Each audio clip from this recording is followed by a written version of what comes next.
Nous aurons la joie aujourd'hui de parler de Josué. Nous allons parler du respect, ou pour certaines personnes, de la révérence de Dieu, mais aussi en ce qui concerne la crainte de Dieu. C'est exactement le même terme. Toutes ces expressions traduisent la grandeur de Dieu.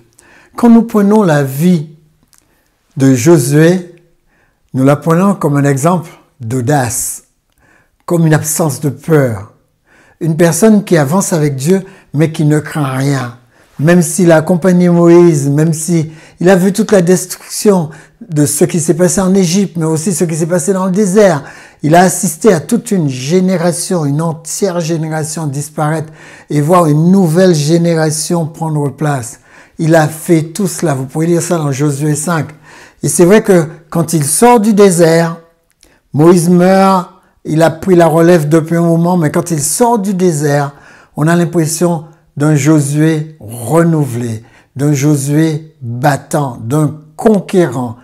Il a de l'audace, il ne baisse pas les bras, il ne baisse pas son ardeur, il garde sa vigueur alors qu'il était parmi les espions et ces espions ont tous disparu. Il a été le seul avec Caleb à rejoindre la nouvelle terre à cause de sa foi. La notion numéro 1 que nous tirons ici, c'est qu'on oublie vite en face d'un nouveau défi. Ce que j'ai aimé, c'est que quel que soit ce qui est arrivé à Josué, il a toujours gardé le cap. Vous savez, ici je dis que ça c'est une notion numéro 1. Ne pas oublier quand Dieu a fait quelque chose pour vous. Si Dieu a été capable de le faire, il est capable de le refaire. C'est le respect qu'on a pour lui. On ne va pas se plaindre quand les choses tournent mal. Et c'est l'exemple de Josué et de Caleb. Les choses tournent mal, on rencontre les géants alors que ce n'était pas prévu, mais on ne baisse pas les bras. Josué et Caleb étaient les seuls à croire qu'on pouvait vaincre les géants qu'ils avaient rencontrés en Canaan. Mais les autres ne l'ont pas cru et les autres ne sont pas rentrés en Canaan. Ils ne sont pas revenus après les 40 ans dans le désert. Les amis, pensez toujours à cela. Quand quelque chose vous arrive, pensez que Dieu va vous sortir de là parce qu'il a déjà été capable de le faire avant vous. Gardez bien cette notion en tête. C'est la notion du rappel. Ce rappel qui fortifie notre foi, ce rappel qui nous ramène vers notre origine, vers notre originel. Ce qui nous donne une originalité par rapport aux autres. Là où les autres ne croient pas, nous croyons encore. Je crois encore, quelle que soit les turpitudes de la vie. Ça, c'est la première notion. Ici, on parle de relever des défis. Nous voulons relever des défis dans notre vie. C'est pareil. Ici, chaque être humain veut relever des défis. Quel est le défi auquel vous faites face? Pensez-y bien. Avez-vous des peurs? Avez-vous de l'angoisse? Gardez cela en tête. C'est la notion numéro 2. Si vous avez peur, c'est que vous avez oublié quelque chose que Dieu a déjà fait. Vous voyez pourquoi je dis remémorez-vous. Dieu dit gardez le souvenir, ou dans certaines versions, gardez toujours une souvenance de ce qui vous est arrivé. Les amis, ne laissez pas passer le souvenir. Le souvenir doit garder votre foi active. Rappelez-vous, dit l'apôtre Paul, rappelez-vous tous ceux qui sont passés avant nous. Rappelez-vous ce qu'ils ont accompli et rappelez-vous qu'ils ont compté sur Dieu. Ça, vous avez ça dans Hébreux chapitre 11, le chapitre de la foi. Quand Josué voit arriver l'ange, Josué dit, es-tu de notre côté? J'aime bien cette interpellation. L'ange ne lui répond pas par rapport à cette question, mais l'ange va plus loin. Je ne suis pas venu pour aller d'un côté ou de l'autre. Je suis venu vaincre. Il dit, j'arrive maintenant, je viens vaincre. La Bible nous dit que nous ne sommes pas des soldats. Je vous l'ai déjà dit, nous pouvons nous revêtir de ce que nous voulons, des armes du Christ, etc. Mais regardez bien le contexte. Quand l'apôtre Paul parle de se revêtir des armes spirituelles, il nous encourage à la fin à prier. Mettez des armes spirituelles pour aller vous mettre à genoux. Voilà quel est le rôle de chaque enfant de Dieu. Maintenant, dans Hébreux 1, verset 14, il nous dit qu'il y a des esprits, ou des anges, si vous voulez. On peut traduire esprit ou ange, qui sont envoyés à notre service, envoyés pour nous servir, envoyés pour nous protéger, parce que nous sommes des ambassadeurs, nous sommes des citoyens des cieux. Et les citoyens ne portent pas d'armes, mais nous avons des gens qui sont nos bodyguards et qui portent ces armes et qui nous conduisent, même si nous ne les voyons jamais. Mais ils nous conduisent parce que le monde invisible est plus puissant que le monde que nous voyons. Parce que c'est le monde invisible, dit l'apôtre Paul, qui a amené le monde visible à l'existence. Donc, je ne suis pas venu, dit l'ange, pour aller d'un côté. Je suis venu pour vaincre et pour vaincre maintenant. Nous avons nos déboires, nous avons nos difficultés, mais nous avons aussi nos soldats. La Bible dit que à Josué, Dieu a donné d'abord la stratégie. Il lui dit exactement ce qu'il faut faire. Mais il ne lui donne pas que la stratégie. Dieu nous a donné une stratégie, à nous qui sommes citoyens des cieux. Nous avons la prière comme arme. C'est notre arme légitime. L'épée de l'esprit, c'est celui qui nous permet d'ingérer de la connaissance. Mais ensuite, la prière nous permet de demander. Demander, c'est la foi et il vous sera donné. Les gens qui ne demandent rien n'ont rien. Deuxièmement, l'Éternel ne donne pas seulement la stratégie, l'Éternel nous donne l'ordre d'y aller. C'est la raison pour laquelle je sais que ma vie est entre les mains de Dieu. Dieu donne l'ordre de pouvoir avancer. Dieu a envoyé ses disciples 2 à 2. Dieu nous donne l'ordre d'avancer. C'est comme ça que ces ambassadeurs vont conquérir le monde. Le monde va être colonisé par la parole de Dieu parce qu'il en est ainsi. Dieu ne dort pas. Quand Dieu dit quelque chose, la chose arrive. Même si nous avons l'impression quelquefois d'être dépassés par les événements qui nous entourent, surtout les événements de religieux. Mais il y a une chose, c'est que ce que Dieu a mis en place, son royaume, c'est sa pensée. C'est son habitude, c'est son attitude, c'est aussi ses actions, c'est sa volonté. Et c'est ça qui nous permet de mener le combat. La Bible nous dit que nous avons déjà vaincu parce que, écoutez, Dieu a vaincu la mort. Ce n'est pas rien. C'est la chose ultime qu'on peut vaincre. Quand il arrive à ramener les gens à la vie, il a déjà vaincu tout ça. Il a déjà fait des allers-retours.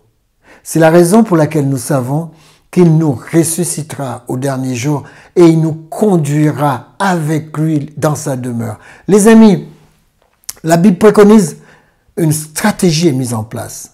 Des ordres sont donnés pour cela, non seulement à nous, mais aux anges également qui nous accompagnent. Mais il y a un temps de Dieu, il y a un timing pour Dieu. C'est la raison pour laquelle il dit, faites le tour de la ville 7 fois. Et après, criez, et les murs se sont écoulés. Dieu donne aussi le timing. Mais Dieu donne aussi la victoire. C'est lui qui est derrière la victoire. Si vous écoutez la parole de Dieu, que ce soit pour votre santé spirituelle, physique, et aussi votre âme, la santé de votre âme, la santé de ce qui est à l'intérieur de vous comme pensée, comme sentiment, comme volonté, ça doit être aussi en bonne santé. Votre âme doit être en bonne santé. Les amis, votre faculté à réfléchir doit être en bonne santé. Lisez des livres pour cela. Faites en sorte d'acquérir de la connaissance parce que c'est l'expérimentation d'un ouvrage, l'expérimentation de la vie même, l'expérimentation et l'observation des choses autour. L'apôtre Paul le dit, nous avons la nature. Les hommes n'ont pas d'excuses. Même s'ils n'avaient pas la parole de Dieu, nous avons la nature. Nous avons tout ce qu'il y a autour de nous. Cela doit nous conforter qu'il y a un horloger derrière cette horloge. Il y a un horloger qui est là et c'est lui que nous respectons parce que c'est notre Dieu. Les amis, l'arche de l'alliance nous le rappelle. Il contenait la loi de Dieu et on nous dit que Dieu demanda à Josué de se faire accompagner par la parole de Dieu, pour vaincre Jéricho, de mettre la parole de Dieu en tête de convoi. En clair, les amis, ne cherchez jamais à régler un problème sans être accompagné de la parole de Dieu. Jamais, jamais. Ne cherchez pas à faire les choses vous-même. Laissez-vous accompagner par la puissance de Dieu, parce que la parole de Dieu, c'est sa puissance. La parole de Dieu, c'est Dieu lui-même. Les amis, comprenez cette notion numéro 3. Mettez la parole de Dieu en première position. Je n'ai pas dit mettez la religion en première position. Vous avez bien vu. Mettez la parole de Dieu en première position. C'est ce qui fait ma force. C'est ce qui fait la force de tous les citoyens des cieux. Tous les citoyens de Dieu ont la même force, sa parole. Étudiez, ne vous lassez pas d'étudier. C'est tellement beau, c'est tellement bénéfique, c'est tellement épanouissant. Ne vous lâchez pas, ne relâchez pas et ne vous laissez pas aller par rapport à l'étude de la parole de Dieu. Quels sont les murs auxquels vous êtes confrontés? Quelles sont les difficultés que vous rencontrez? Est-ce qu'il y a des obstacles entre vous et l'avenir que Dieu a pour vous? Si vous avez l'impression de ne pas aboutir, si vous avez l'impression de ne pas aller assez loin dans ce que Dieu vous a donné, vous avez l'impression de piétiner, de ne pas arriver, ressaisissez-vous, recadrez. Comme je disais la semaine dernière, vous avez deux choses, le temps et la capacité de changement. Utilisez votre capacité de changement. Personne ne le fera à votre place. Utilisez votre capacité de changement. Les amis, deux solutions. Vous pouvez avoir la crainte de votre problème ou vous pouvez avoir la crainte de Dieu. Lequel vous préférez? Personnellement, je préfère avoir la crainte de Dieu parce que la crainte de Dieu, c'est le respect pour Dieu. La crainte de Dieu, c'est la révérence pour Dieu. Vous savez, moi, je suis soumis à la parole de Dieu. Soumettez-vous à la parole de Dieu, dit la Bible, et il vous élèvera. La crainte de l'Éternel est le commencement de la science. Regardez ce que dit Salomon. La crainte de l'Éternel, c'est le commencement de la science. Il dit, les insensés méprisent la sagesse et l'instruction. Ils le méprisent. Ils ne veulent pas de cette instruction, de cette connaissance-là. Ils ne veulent pas de ces détails. Parce que c'est vrai que si vous n'étudiez pas, si vous n'allez pas chercher l'instruction, vous n'aurez pas la connaissance. Si vous n'expérimentez pas l'instruction, vous n'aurez pas la connaissance. Il faut passer par là. Je sais que c'est ardu de relire la Bible chaque année, de relire entièrement la Bible chaque année, mais vous savez, plus vous la lisez et plus elle élargit votre esprit, parce que c'est la parole de Dieu est sans limite. La crainte de l'Éternel est donc le commencement de la science. Alors je vous donne quelques définitions. Science dans la Bible égale connaissance. D'accord? Si vous prenez un dictionnaire, on vous dira que la science est un assemblage systématique de faits logiques. Donc quand vous prenez ce fait, vous prenez des faits dont vous êtes certain et vous les présentez de manière logique. C'est ça la science. Alors j'ai quelque chose sur lequel j'aurais aimé attirer votre attention. Un scientifique étudie, il synthétise ce que Dieu maintient en ordre, pas vrai? Qu'est-ce que les scientifiques étudient? Ils étudient que la création, ils étudient la nature, ils étudient tout ce qui se passe autour de nous. Ils étudient les microbes, ils étudient ce que Dieu maintient en ordre. D'accord? Donc, toute étude scientifique ne dévoile que les capacités de Dieu. Je ne sais pas si vous êtes d'accord avec moi, mais réfléchis bien à cela. Toute étude scientifique ne dévoile que les capacités de Dieu, rien d'autre. On peut étudier la mer. La mer va donner des secrets sur ce que Dieu a fait là, comment Dieu a fait pour que les flots fonctionnent comme ça, comment l'océan fait pour être oxygéné, donc ce sont des faits dits scientifiques, mais ce sont des choses que Dieu fait. Les hommes n'étudient que les choses que Dieu fait. Les amis, quand les hommes étudient les microbes, eh bien, ils étudient que des choses que Dieu a mis en place. Quand ils étudient les bactéries, ils ne font qu'étudier les capacités de Dieu. Quand ils prennent un avion, ils le font voler, eh bien, ils doivent d'abord étudier ce que Dieu a mis en place afin que cet avion puisse profiter de la pesanteur et puisse s'envoler. Les amis, la théologie, c'est quoi? C'est l'étude de Dieu et de sa volonté. Donc, qu'est-ce que c'est donc que la science de Dieu? La science de Dieu, ce sont des faits certains le concernant, assemblés de manière logique. C'est pourquoi quand les gens me disent « Oui, mais Jésus n'existe pas », je dis « Jésus, c'est un fait historique et l'histoire est une science ». Ce sont des faits. Ce sont des faits qui ont été rassemblés. Ce sont des livres qui ont été écrits sur lui. Donc, ce sont des faits qui sont mis ensemble et qui me prouvent que j'ai intérêt, en tout cas, à savoir que Christ est vivant et qu'il est le rémunérateur ou celui qui récompense ceux qui le cherchent. Les amis, quand un scientifique dit une vérité, elle est questionnable jusqu'à ce qu'une autre la confirme. Elle peut aussi être infirmée. Parce que plus il étudie, il y a des choses qui peuvent détruire ce qu'il a cru comprendre et qui a été compris, mais mal appréhendé. Les amis, quand Dieu dit quelque chose, c'est pas la même chose que quand un scientifique dit une vérité. Il peut dire une vérité qui est vérité à un moment, à un instant T, mais qui n'est plus vérité quand on l'a élargie, qui peut simplement être une remarque, qui peut simplement être une parenthèse. Les amis, mais quand Dieu dit quelque chose, c'est une certitude parce qu'il est la vérité. C'est pas la même chose. C'est lui qui a bâti la chose. Il n'est pas en train de découvrir la chose comme le scientifique. C'est lui qui l'a construit. Donc, il sait. Quand il dit, il sait. Il n'a rien à prouver. Là, ils doivent chercher et essayer de prouver. Mais lui, il n'a rien à prouver.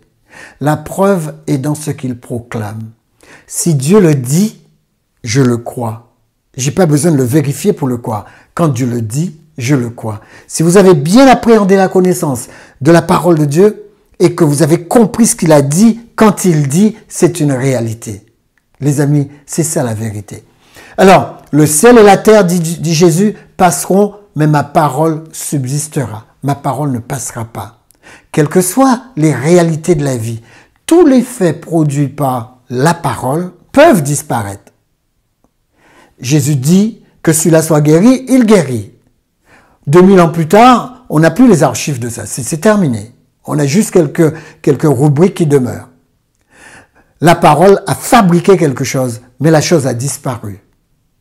Mais la parole elle-même ne disparaîtra jamais, dit Dieu. Elle est aussi immuable que Dieu lui-même, parce que la parole, c'est lui. Les amis, pensez toujours à ça. La parole de Dieu, c'est la chose qui ne disparaîtra pas de tout ce qui existe sur cette planète. La parole subsistera, puisque Dieu l'a dit. La crainte de Yahvé, ce mot signifie, voilà, ce mot en hébreu signifie crainte, peur, terreur. Je ne sais pas si vous vous rendez compte. Ce mot-là signifie terreur, le mot rave. Donc, quand vous lisez ce mot, yerav, ça signifie la crainte qu'on représente Dieu. Elohim derrière, toujours Elohim, le Créateur. Donc la crainte du Créateur. Il a fait toutes choses. Il a fait toutes choses. Il dit même les cieux marchent à l'ordre, à son ordre. Ils marchent en ordre, ils sont bien arrangés. C'est l'armée des cieux qui marche selon ce que Dieu a imparti. Les amis, la crainte de Dieu, c'est le respect. Tout ce qu'il y a autour respecte Dieu. Il n'y a que les hommes qui peuvent manquer de respect à Dieu.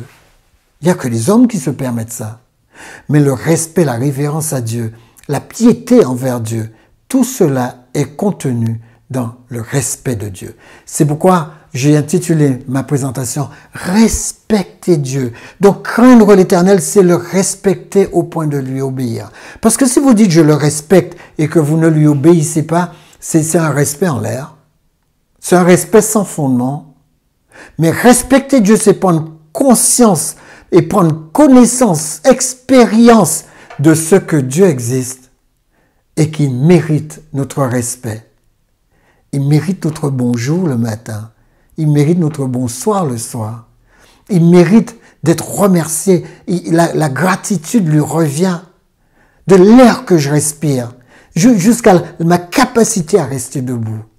Eh bien, par respect, je le remercie. Les amis, notion numéro 4, quand vous avez la crainte de Dieu, vous perdez la peur de vos problèmes. Quand vous avez la crainte de Dieu, vos problèmes s'éloignent, vous perdez cette crainte. Vous n'avez plus peur de vos problèmes parce que la crainte de Dieu vous remplit d'une seule chose, la foi que ça ira. Les amis, battez-vous pour cela. La peur des hommes vous volera votre confiance, rappelez-vous ça. Mais la crainte du Seigneur vous remplira de confiance. Je répète, la peur des hommes vous volera votre confiance, mais la crainte du Seigneur ou le respect du Seigneur vous remplira de confiance. Alors vous avez toutes les raisons du monde pour y adhérer. Vous pouvez être rempli de faits scientifiques sur Dieu ou sur ses œuvres, ou sur les cieux qu'il a créés. Vous pouvez être rempli de connaissances, mais cela ne fait pas de vous un enfant de Dieu. Les amis, là je suis formel. Vous pouvez être touché par un chant dans une église ou sur Internet. Vous pouvez être touché par une parole de Dieu et pleurer sur votre état et même vous faire baptiser et ne plus être quelques mois plus tard un enfant de Dieu.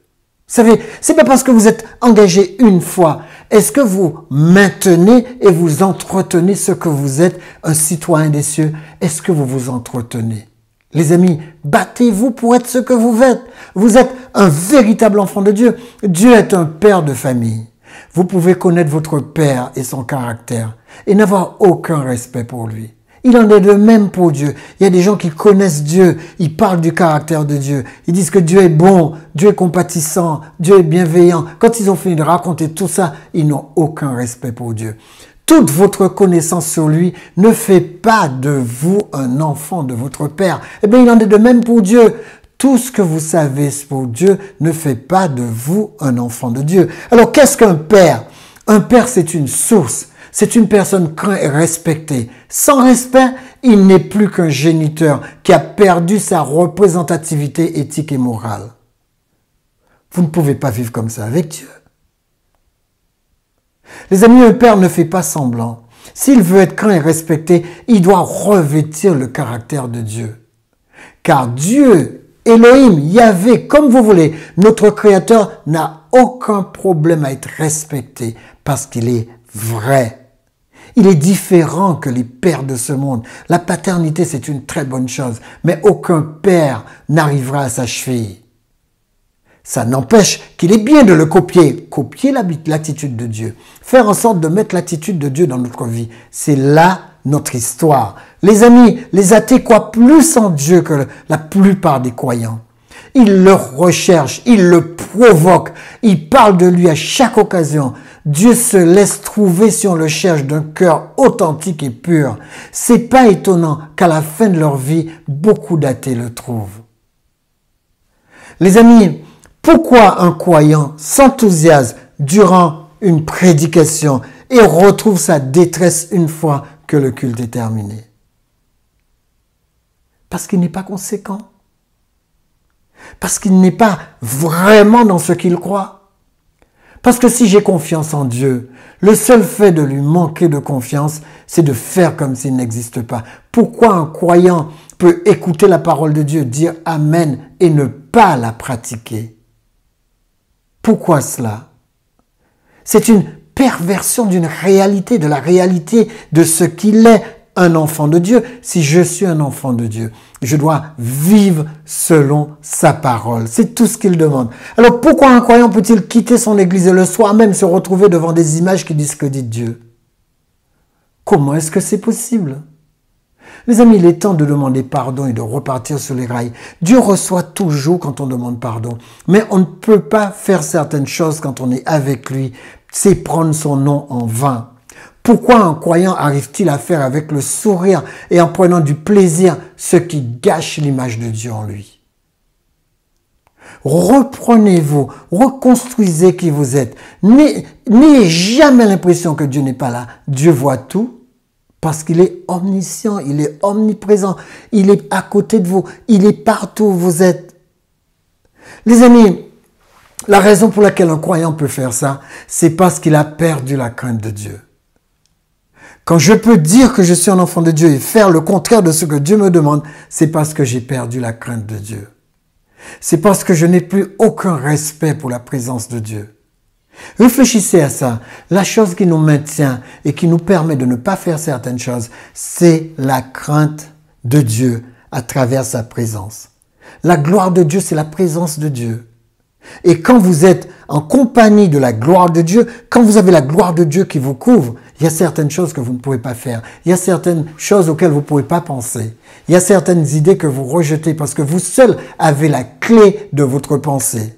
Vous pouvez fermer la porte quand vous voulez. Vous n'êtes pas obligé d'écouter ou de voir tout ce que les autres voient. Vous n'êtes pas venu pour ça. Vous êtes venu pour représenter Dieu. Le croyant qui n'aime pas Dieu ne s'approche plus de Dieu. Les amis, c'est une réalité. Il ne se lève pas le matin pour méditer avec Dieu. Le soir, quand il se couche, il fait ses affaires et il s'endort. Les amis, en ce qui concerne s'approcher de Dieu, sachez que aimer, c'est s'approcher d'eux. Quand vous aimez Dieu, vous vous approchez de lui. En ne s'approchant pas de lui, il montre que Dieu n'est plus précieux pour lui. Et petit à petit, l'image de Dieu devient floue. il ne sait pas que Dieu s'est retiré de lui. Les amis, c'est comme ça. Rappelez-vous le mot Ahav, le mot aimer. Ahav, c'est quoi? Ahav, c'est donner.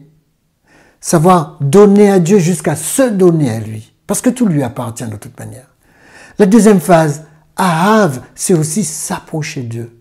Si vous aimez Dieu, vous lui donnez. Non seulement ce que vous êtes, mais vous lui donnez ce que vous avez. Les amis, c'est-à-dire vous mettez ce que vous avez à sa disposition. J'ai pas dit de vous faire tromper et de faire les gens voler tout ce que vous avez. Non, Dieu vous a donné plus d'intelligence que ça. Mais savoir se mettre à sa disposition, savoir se donner à Dieu, et ainsi que tout ce que nous possédons, le mettre à sa disposition pour qu'il travaille avec nous. Deuxièmement, c'est s'approcher de Dieu, savoir nous approcher de Dieu. Et si vous vous approchez sans arrêt de Dieu, Dieu restera toujours collé à vous. Il ne demande que ça. Et enfin, aimer, Ahav, c'est être précieux. Dieu vous a dit que vous êtes précieux. Vous êtes la prunelle de ses yeux. Donc, il faut que Dieu devienne la prunelle de vos yeux aussi. Et Dieu ne se retirera jamais de vous. Ce mot religion, c'est un mot qui peut bien égarer, parce que chacun a sa définition. Moi, j'ai regardé, c'est ce qui, religieux, signifie ce qui attache ou retient, ce qui a des scrupules, ce qui est inquiétude de conscience. D'accord? Ça, c'est l'approche de ce mot religieux, qui a donné religion. Avant Christ, les Romains désignaient ainsi les cultes des peuples qu'ils combattaient. Mais sous Cicéron le rattache à religere, qui signifie relire, revoir avec soin, rassembler. C'était ça, on revoyait le texte biblique avec soin, ou bien le texte de n'importe quelle religion. Alors, cette religion, on revoyait le texte qui était le texte de fondation, ou de fondement, et ensuite, on se rassemblait pour pouvoir le faire. On se rassemblait pour pouvoir étudier. C'est pourquoi on parle de religere. Mais, quand on regarde Tertullien, un des pères de l'Église, il leur rattache, ainsi que Lactance, il leur rattache à religare. C'est eux qui rattachent ce mot. Ce mot, vous avez compris, c'est les Romains qui l'ont envoyé en premier. Et ce mot signifiait ce qui attache ou retient. Ils considéraient que les religieux, ce sont des choses qui nous attachaient et qui nous retenaient à un endroit donné. Donc, des choses qui nous donnaient des scrupules et qui créait chez nous une inquiétude de conscience. Voilà ce qu'ils voyaient. Et effectivement, quand on regarde la religion aujourd'hui, les Romains n'ont pas tout à fait tort. Les gens qui sont en religion sont rarement tranquilles ou jamais tranquilles. Ils ont tout le temps l'impression que quelque chose ne va pas entre eux et Dieu. Pendant une certaine période, ça va. Et pendant une période, ils sont inquiets. Est-ce que ma relation avec Dieu, Dieu en tient compte? Est-ce que ma relation avec Dieu, je suis tout près de Dieu, pas tout près de Dieu? Ils sont toujours dans cette inquiétude. Donc les Romains n'ont pas tout à fait tort. Mais là, on nous dit que les religieux eux-mêmes, les pères de l'Église, ils rattachaient ce mot à religare, qui signifie être relié, être attaché à Dieu. Vous avez vu, ce mot, il a évolué à travers les siècles. Et cela représentait le lien de piété qui rattache à Dieu. Donc c'est petit à petit qu'on en est arrivé à ça. Mais avant, c'était pas ça ce mot. Ce mot a généré beaucoup d'inquiétudes. C'est beaucoup de gens. Moi, j'étais encore en train de parler avec une personne aujourd'hui. Et je me rends compte de tous les dégâts qui se passent quand les gens se réunissent pour échanger. Ils échangent des choses qui viennent de leurs émotions, de leur cœur, mais pas souvent des choses qui sont bibliques. Alors, j'ai rencontré un jeune homme cette semaine. Sa vie est détruite avec la religion. Détruite. Le temps me manquerait de vous en parler, mais détruite. Faites attention à vous. Protégez-vous, protégez vos enfants. Sa vie est détruite. Des choses qu'on lui a dit et qu'il a essayé d'appliquer. Et aujourd'hui, quand j'ai regardé dans quel état il est, j'expliquerai pas l'état pour qu'on sache pas qui, mais quand j'ai vu cet état, je me suis dit, mais c'est absurde. La religion, si elle reflète vraiment la parole de Dieu, elle devait nous aider à avoir de bonnes habitudes, ou encore qui va nous conduire à une bonne attitude. Et cette bonne attitude doit nous amener à développer nos aptitudes. Et ces aptitudes développées doivent nous emmener à prendre de l'altitude dans notre vie. Les amis, le résumé, il est très succinct, mais c'est ce que Jésus est venu faire. Faire en sorte que nous soyons accomplis, épanouis. Et ça me fait mal quand c'est pas le cas. Les amis, cette dernière définition a été fabriquée pour le christianisme et plus tard étendue à toute forme de manifestation en rapport avec le sacré. Il a été fabriqué pour le christianisme et après on l'a étendu à toutes les autres religions. Alors, la Bible nous dit simplement, l'amour, c'est s'approcher d'eux. Cherchez la proximité d'eux. Approchez-vous de Dieu et il s'approchera de vous. L'apôtre Jacques est clair et net. Approchez-vous de Dieu et il s'approchera de vous. Et il dit pour vous approcher de Dieu, nettoyez vos mains. La main représente tout l'être entier. Nettoyez vos mains, pécheurs, purifiez vos cœurs, hommes irrésolus. Voilà ce que l'apôtre Jacques dit. Il dit approchez-vous de lui, dit Pierre, pierre vivante, rejetée par les hommes, mais choisie et précieuse devant Dieu. C'est-à-dire approchez-vous de Christ. Christ est notre pierre vivante, notre rocher des siècles. Notion numéro 5, Dieu n'est pas un Dieu de religion, mais un Dieu de relation. Vous avez compris toute la gymnastique qu'il faut faire pour arriver là? Dieu n'est pas un Dieu de religion, mais de relation. Ce qui compte pour moi, c'est que vous soyez épanouis, c'est que vous soyez heureux. Et moi, je vous dirai toujours ce qui est vrai. Je souhaite en tout cas que, comme la Bible dit, vous soyez étincelants, vous brillez comme des étoiles dans ce monde. Comment vous voulez briller comme des étoiles si vous n'êtes pas en santé, vous n'êtes pas en forme, vous n'êtes pas bien spirituellement, vous n'êtes pas bien au niveau de votre pensée, vous êtes pas bien au niveau de vos émotions, vous n'êtes pas bien au niveau de votre volonté, vos décisions, vous ne savez pas quelle direction prendre. Comment voulez-vous être bien et représenter Dieu comme il le veut? Les amis, si Dieu est avec nous, Romains 5, 31, qui sera contre nous? Vous avez entendu ça? C'est extraordinaire. Si Dieu est pour nous, qui sera contre nous? Les amis, c'est la notion numéro 6. Quand vous avez la crainte de Dieu, vous n'avez plus la crainte des hommes. Plus du tout la crainte des hommes. C'est terminé. Si Dieu est avec vous, vous avez la majorité. Personne ne peut vous vaincre parce que vous avez la majorité. Dieu a tout ce qu'il faut. Rappelez-vous, un seul ange. À l'époque de Sancherib, quand Sancherib a attaqué Juda, qu'est-ce qui s'est passé? L'ange est passé le soir et il a tué 135 000 hommes. Vous savez, les gens qui sont de notre côté, ce sont des gens puissants. Appuyez-vous sur la parole de Dieu. Il y a une puissance telle qui émane de cette parole que toute votre vie sera bouleversée. Et rappelez-vous, rien n'est hors de la portée de celui qui croit. Restez croyants. Étudiez comment vous approcher de Dieu et il s'approchera de vous. Éternel le Père Céleste, merci pour ta présence, merci pour ta grandeur et merci de demeurer avec chaque personne qui verra cette vidéo et donne-lui, Éternel, un coup de fouet, un coup de boost spirituel afin qu'il puisse reprendre sa place là où il doit être, en véritable enfant de Dieu. Que Dieu vous bénisse, que Dieu vous garde. Passez une bonne semaine et que ce Shabbat soit un Shabbat Shalom, un Shabbat de paix pour vous. Que Dieu vous garde et vous bénisse. À la semaine prochaine. À bientôt. Amen.